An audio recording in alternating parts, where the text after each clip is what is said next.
Chapter 2. Fresh Air. After 20 minutes, Paul wasn't back yet. "It's getting hot in here," Zeke said. He kicked the back of Jack's seat. "Open the window." "I can't," Jack said. He turned in his seat to face Zeke and Nelson and added, "Paul took the keys, remember? The windows won't open without keys."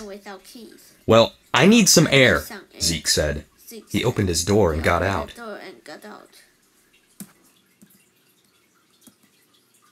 "Me too," Nelson said. He stepped out too and stretched his arms. Jack sighed.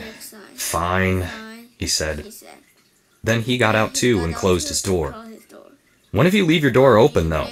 he said, just as both the back doors closed. "Oops," Zeke said. "Why?" Nelson said. "They're not locked." As he said it, the locks clicked. "They lock on their own," Jack said. He leaned against the car. "Great. Now we're locked out of the car." Zeke patted him on the shoulder. "Big deal," Zeke said. "Your bro will be back in a few minutes, then he'll open the door." Jack nodded.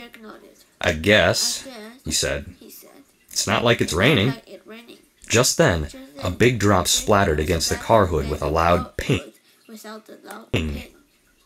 "This is your fault, Jack," Nelson said.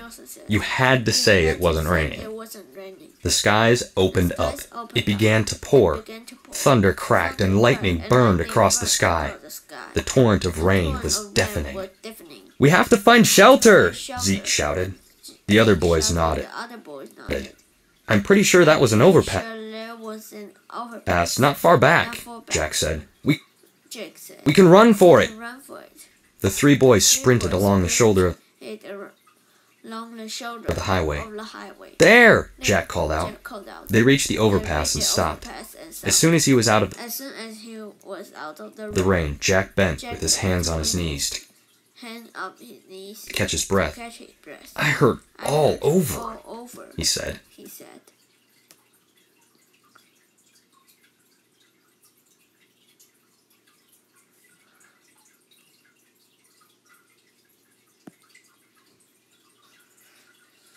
The other boys laughed, but they were out of breath too. "It can't rain like this for too long," Nelson said. He sat down on the curb just under cover and watched the pouring rain fall. Zeke and Jack sat next to him. Jack grabbed his shirt, wrung out some of the water. "I'm soaked to the skin," he said. "I might as well have gone swimming in my clothes." The other boys laughed. Then Nelson spotted someone walking down the road. "Hey, is that Paul?" he asked. From where they sat, and with the sun near all the way down, it was hard to sure. "I hope so," Zeke said. He stood up and waved his arms. "Hey, Paul!" he called out. Jack grabbed his wrist and pulled him back down. "He doesn't have a gas can, whoever that is," Jack said. "That's not Paul." "Oh, whoops," Zeke said. The figure stopped a moment. Then the person seemed to realize where the boys were sitting. He started jogging quickly toward them. "Well, here he comes," Jack said. "I hope he's not a crazy murderer or something." "Don't be ridiculous," Nelson said. The figure got closer. "See?" Nelson went on. "He's our age." Zeke nodded. "Nothing to be afraid of," he said. Then, facing the stranger, he said, "Over here. Looking for shelter from the rain?" The guy stepped under the overpass.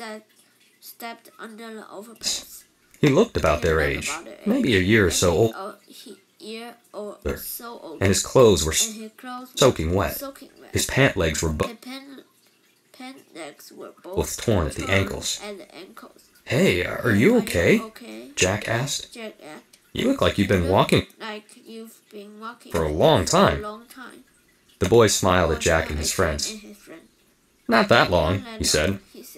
I'm sure glad I found this overpass before it got much darker. I'd hate to get lost in those woods. He nodded toward the forest, just off the highway. Jack, Nelson, and Zeke glanced at the woods. They were creepy looking, dark and deep. Can I join you? The boy asked. Jack and his friends looked at each other. Then Jack answered, "Sure."